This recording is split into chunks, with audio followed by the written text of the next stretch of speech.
शुभ संध्याकाळ. तर मस्तपैकी पाऊस पडता आणि ह्या वातावरणात चुलीवर भाजलेले काजू खाऊची मजाच वेगळी आहे. तर आज आपण चुलीवर काजू भाजणार आहोत. तर श्यामाए खाली हिरव्याशा छाये खाली आभाळाच्या माये खाली जिव्हाळ्याची साद घाली रे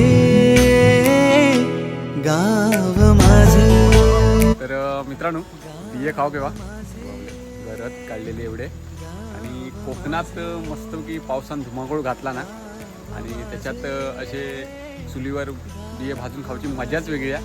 तर बघा एवढे भाजलेले आहेत आणि तिकडे अजून फोडूचं काम चालू आहे.